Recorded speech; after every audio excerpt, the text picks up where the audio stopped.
하나님의 말씀 에스라서 하나님 말씀 에스라서 8장 31절부터 32절까지 제가 봉독을 해드리겠습니다. 34절까지 31절부터 34절까지 봉독을 해드리겠습니다. 하나님의 말씀 에스라서 8장 31절부터 34절까지입니다. 지금 봉독하겠습니다. 첫째 달 12일에 우리가 아하와 강을 떠나 예루살렘으로 갈새 우리 하나님의 손이 우리를 도우사 대적과 길에 매복한 자의 손에서 건지신지라. 이에 예루살렘에 이르러 거기서 3일간 머물고 제 4일에 우리 하나님의 성전에서 은과 금과 그릇을 달아서 제사장 우리아의 아들 무레못의 손에 넘기니 비느하스의 아들 엘리아살과 레위 사람 예수아의 아들 요사밧과 빈누의 아들 노아다가 함께 있어 모든 것을 다 세고 달아보고 그 무게의 총량을 그때에 기록하였느니라. 아멘. 34절 말씀까지 봉독을 해드렸습니다.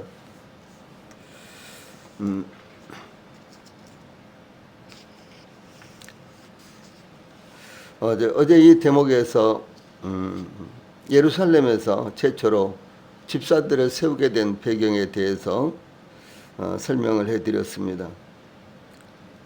집사는 예루살렘에서 최초로 집사를 세우게 된 동기는 이 사역의 분담을 위해서 사역이 고루고루 이루어지도록 사역의 분담을 위해서 집사를 세웠는데 특별히 집사로 세워지는 이와 같은 7사람은 믿음과 성령이 충만한 사람이었다라고 이렇게 증가하고 있습니다. 그러므로 초대 예루살렘 교회에서 집사들을 선발할 때의 모델은 오늘날 우리 교회에게도 그대로 적용되어야 한다라는 것을 말씀드렸습니다. 본문 에스라서 8장 31절로 34절 말씀은 바사에서의 출발과 예루살렘에 도착해서 이제 그들이 가지고 온 보물들을 이 성전 담당자들 제사장에게 넘겨주는 이와 같은 모습이 나타나고 있습니다. 제2차 귀환자들은 아하 강가의 집결지에 1월 1일에 모여서 이제 12일에 출발했다라고 이렇게 말씀을 드렸습니다. 그러면서 내 하나님 여호와의 손이 내 위에 있으므로 내가 힘을 얻어 이스라엘 중에 우두머리들을 모아 나와 함께 올라오게 하셨노라 라고 하는 에스라의 이와 같은 고백. 그리고 이제 에스라는 이와 같이 하나님께서 함께 하신다는 것을 확신하고 하나님 앞에 그것을 이제 고백하고 있습니다. 여기 31절 후반절에 또한 에스라는 우리 하나님의 손이 우리를 도우사 대적과 길에 매복한 자의 손에서 건지신지라 이렇게 고백하고 있습니다. 에스라와 귀환자들을 도우신 것은 우리 하나님의 손이었다라고 하는 것을 고백한 것입니다. 하나님의 손은 천지를 지으신 손입니다. 하나님의 손은 역사를 움직이시며 이끌어 가시고 우리를 어머니의 태로부터 조성하신 손이십니다. 하나님의 손은 연약한 자들을 붙으시며 질병들을 제거하시며 또 죽은 사람을 살리시는 손이십니다. 주 예수님께서 사역하실 때 병든 자들에게 손을 얹으사 또 만지시사 이런 내용들이 아주 많이 나타납니다. 그때 질병들이 깨끗하게 떠나가고 그때 병자들이 깨끗하게 나았습니다. 또 이 하나님의 손은 귀신을 쫓아내는 손이십니다. 귀신을 쫓아내실 때도 단지 말씀으로만 쫓아내시기도 하셨지만 주 예수님께서는 귀신 들린 사를 붙잡는다든가 손을 얹는다든가 이런 방법으로 귀신들을 쫓아내셨습니다. 또한 하나님의 손은 표적과 기사를 행하시는 손이시며 징계하시고 심판하시고 기도에 응답하시는 손이십니다. 능하신 손이십니다. 선지자 이사야는 이사야서 59장 1절에 여호와의 손이 짧아 구원하지 못하심도 아니요 귀가 둔하여 듣지 못하심도 아니라 이렇게 증거하고 있습니다. 예, 하나님의 손은 어디에서 기도하거나 그들의 기도에 응답하실 수 있는 이와 같은 손이십니다. 이 하나님의 손이 미치지 못하는 곳은 아무것도 없습니다. 심지어 하나님의 손은 저희들의 마음도 만지시고, 예, 저희들의 영혼도 만지시는 이와 같은 손이십니다. 예, 그러므로 하나님의 손을 사모하며 기대해야 하는 것입니다. 예, 수룹바벨과 예수아의 인도로 이루어진 제1차 포로 귀환 이후 제2차 귀환이 있을 때까지 약 58년의 세월이 흘렀는데, 이 기간 동안 하만의 계략으로 유대인을 진멸하려고 했지만 모르드게와 에스더의 믿음으로 하나님의 도움의 손길이 이스라엘을 구하셨던 사건이 있었습니다. 이 사건이 일어난 후 약 20년이 흘러 에스라가 인도하는 제2차 귀환이 이루어졌습니다. 그러므로 하나님의 손길은 이스라엘을 잊지 아니하시고 지켜주셨으며, 시대의 간격을 나누지 아니하시고 시대와 상관없이 장소와 상관없이 하나님의 손길은 언제든지 하나님의 백성들에게 임하시는 것입니다. 바사에서 예루살렘까지는 무려 2000km의 멀고 먼 길을 통과해야 하는 험난한 길이었습니다. 그 길이 평탄하고 안전한 길이 아니었습니다. 수많은 위험이 도사리고 있는 귀한 길이었습니다. 길목마다 강도떼들이 지나가는 행인을 기다리고 있었습니다. 이 산발락과 도비아와 같은 사람들, 이방 족속들, 즉 사마리아인들과 아라비아인들과 암몬 족속들과 아수도 사람들도 예루살렘으로 가는 길목을 가로막고 있었습니다. 예, 강의 위험과 사망의 위험이 도사리고 있었습니다. 그러므로 바사에서 예루살렘으로 가는 길은 마치 죽음의 길과 같은 위험한 길이었습니다. 예, 그런데 에스라는 30절 후반절에 우리 하나님의 손이 우리를 도우사 대적과 길에 매복한 자의 손에서 건지신지라 이렇게 고백하고 있습니다. 하나님의 손이 도우셔서 예루살렘까지 무사히 도착하게 하셨다라고 하는 것입니다. 믿음의 길도 평안하고 안정된 길만 있는 것이 아닙니다. 이 사도 바울이 바리새인으로 살았다면 그는 평생 걱정 없이 고통받지 않고 고생하지 않고 안정된 삶을 살았을 것입니다.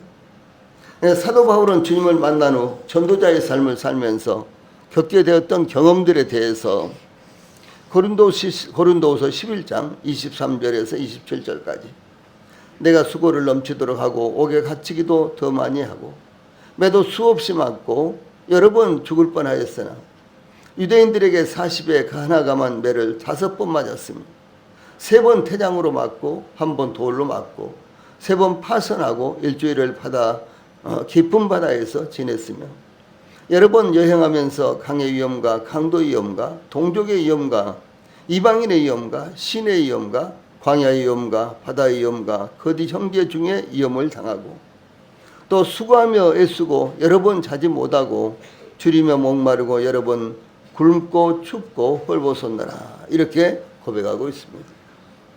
만약 사도 바울이 이 바리새인으로 살았다면 옥에 갇혔겠습니까? 또 매도 수없이 맞았겠습니까? 여러 번 죽을 뻔했겠습니까?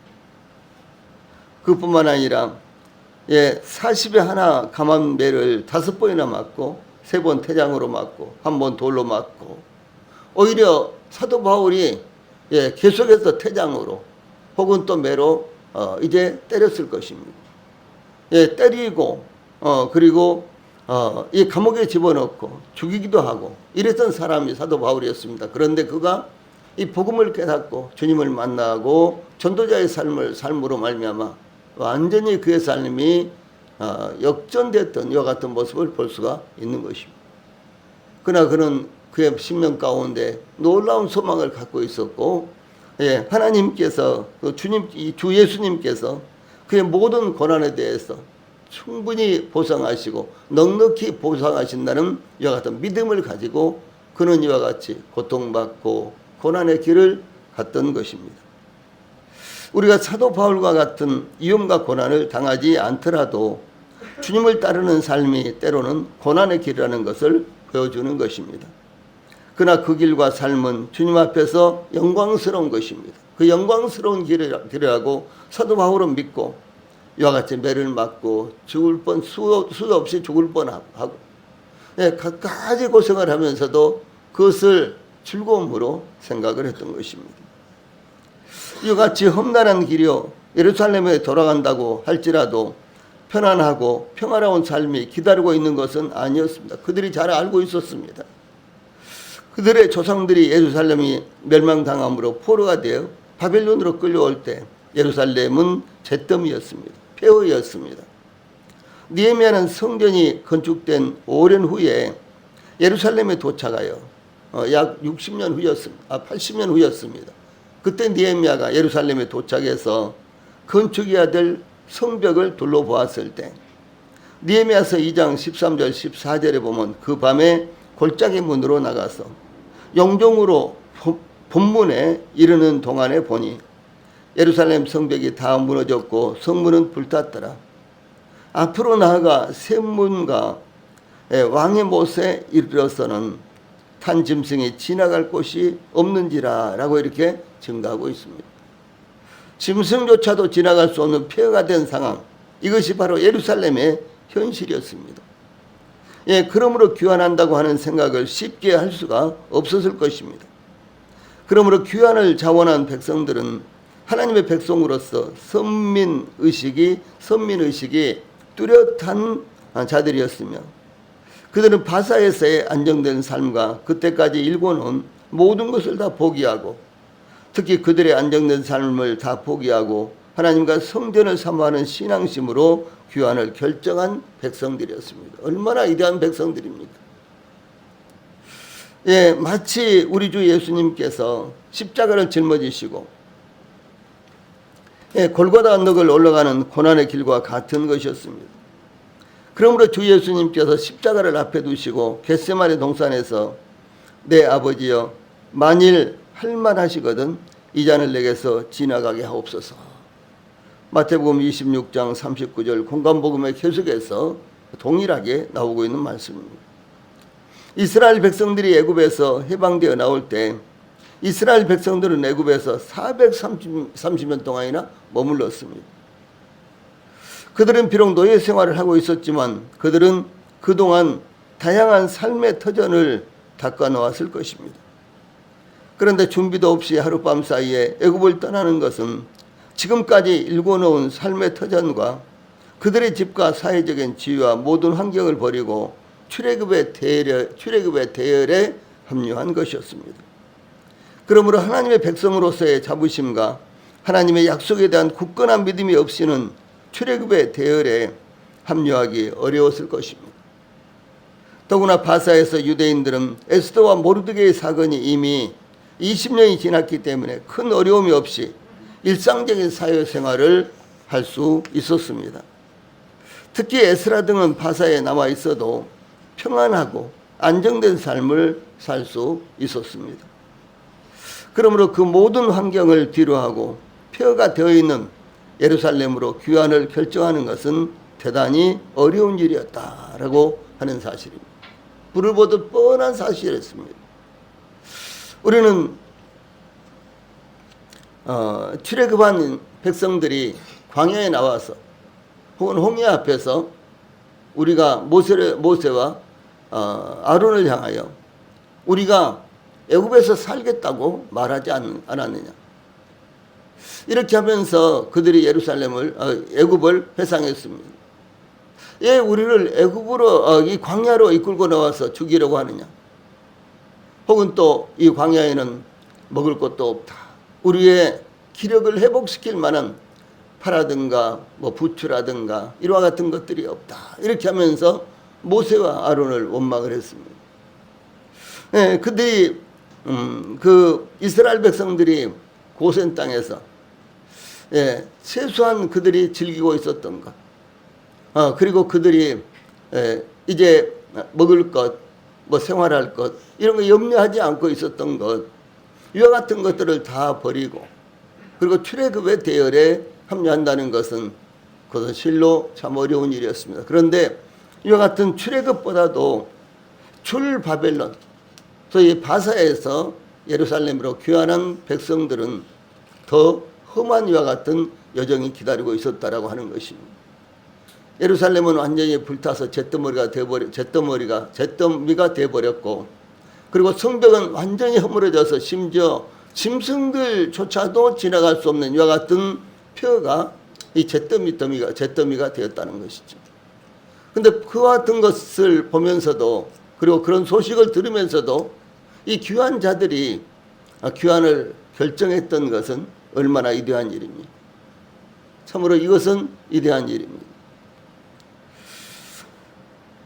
그리스도 안에서 저희들이 하나님을 섬기는 것도 마찬가지입니다.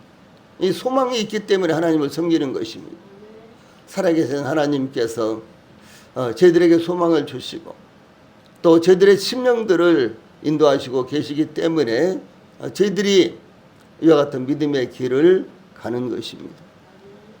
그래서 이 믿음에 구원받고 믿음의 길을 가는 것은 그리 쉬운 일만은 아닙니다.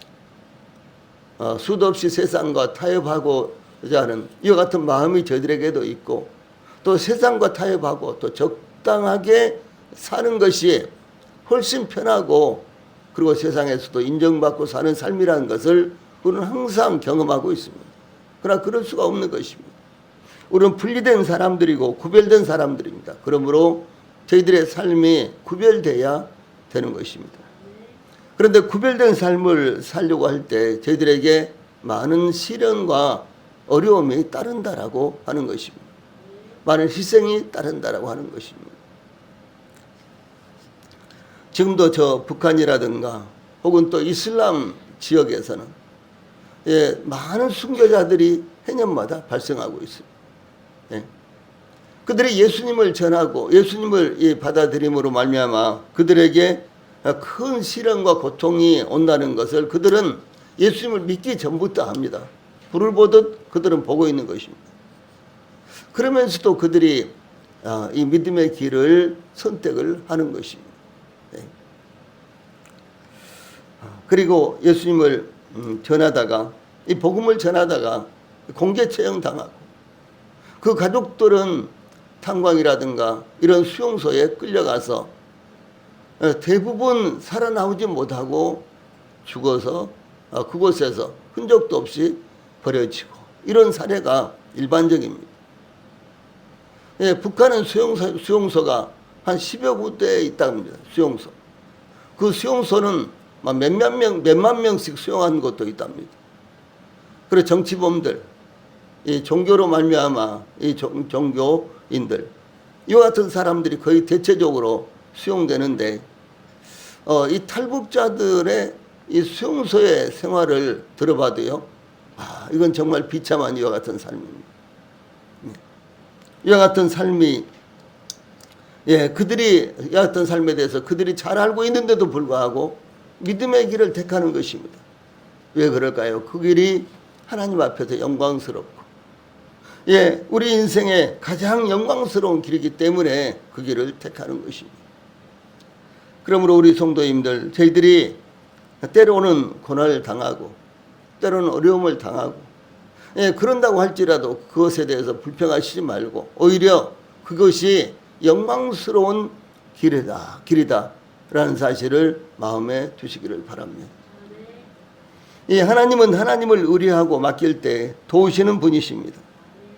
에스라와 귀한 자들은 출발하기 전에 먼저 금식하며 기도하였습니다. 즉 하나님만을 전적으로 의지하며 맡겼다라고 하는 것입니다. 그때 하나님의 손이 귀한 자들의 발길을 인도하시고 도우심으로 대적과 길에 매복한 자의 손에서 건지시는 것입니다. 다윗은 시편 37편 5절에 내 길을 여호와께 맡기라, 그를 의지하면 그가 이루시고 라고 이렇게 교훈하였으며 이 솔로몬은 그의 잠언에서 잠언 16장 3절에서 너의 행사를 여호와께 맡기라. 그리하면 내가 경영하는 것이 이루어지리라 라고 이렇게 교훈하고 있습니다. 하나님께 자신을 맡기는 사람은 어떤 사람입니까? 기도하는 사람입니다. 하나님만을 제일로 여기는 사람입니다. 특히 하나님을 신뢰하는 사람입니다. 다니엘은 다니엘서 6장 7절에 보면 왕 외에 어떤 신에게나 사람에게 무엇을 구하면 사자굴에 던져 넣기로 한 것을 알면서도 예루살렘에 있는 성전 쪽을 향하여 하루에 3번씩 기도하였습니다. 그는 사자굴에 던져졌지만 하나님께서 그 천사들을 보내셔서 사자들의 입을 봉하셨으므로 사자들이 다니엘을 상해하지 못하였습니다. 예, 다니엘이 사자굴에서 올라왔을 때 그 몸이 조금도 상하지 않았는데 다니엘서 6장 23절에 보면은 이는 그가 자기의 하나님을 믿음이었더라 라고 이렇게 증가하고 있습니다. 참 얼마나 놀랍습니다. 예? 다니엘이 며칠씩 굶겨놓은 사자굴에 던져졌는데 사자들이 다니엘을 해치지를 못했어요. 그 후에 다니엘이 사자굴에서 올려졌는데 전혀 상하지 않았습니다. 왜 상하지 않았느냐? 그가 하나님을 믿었기 때문이다 라고 이렇게 말씀하고 있습니다. 저희들도 이런 믿음을 갖기를 원합니다. 저희들도 다니엘과 같은 믿음을 갖기를 원합니다. 하나님께서 저희들에게 이 다니엘과 같은 믿음을 주시기를 간절히 소원합니다.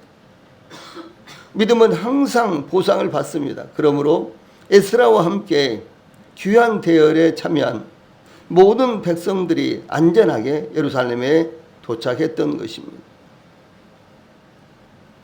우리 성도님들, 저희들의 믿음의 길이 어렵고 혹은 시련이 함께하고 또 고통이 함께하는 이와 같은 길이지만 하나님은 저희들이 이 땅에서 믿음의 길을 갈 때까지, 믿음의 길이 끝날 때까지 저희들을 붙드시고 저희들과 함께 하실 것입니다.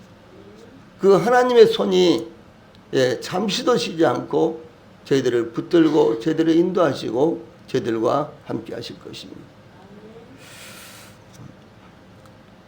이번 특별 새벽 기도에 변함없이 또 참석하시고 또 온라인으로도 몇몇 분들이 또 참석하시고 계신 것에 대해서 참 감사합니다. 무엇보다 더 중요한 것은 하나님의 손길을 굳건하게 붙드시고 믿으시고 의지하시고 2024년을 보내시고 대망의 2025년을 맞이하시기를 바랍니다. 그래서 우리 성도들이 그리스도 안에서 원하는 기도 제목이 이루어지고 또 우리 성도들이 평안하고도 아름답게 우리 하나님을 섬기며 교회에서 헌신하고 봉사하는 또 이와 같은 믿음의 삶이 계속해서 이루어지기를 소원합니다. 특별 새벽 기도회를 위해서 수고하신 우리 모든 성도들에게 감사를 드립니다. 또 오늘 아침에도 아침을 준비하신 권사님 계시는데 참 감사합니다. 또 아침마다 빵하고 또 음료수를 또 저희들에게 주셨는데 남존도가 했다고요? 예. 여전도에? 남전도회가 있다는 것 같은데 다 모르고 계셨구나. 예. 그래, 남전도회 참 감사합니다. 수고하셨습니다. 예. 하나님께서 수고하신 우리 모든 성도들에게 보상하시고 또 은혜로 함께해 주실 것입니다. 기도하시고 마치겠습니다.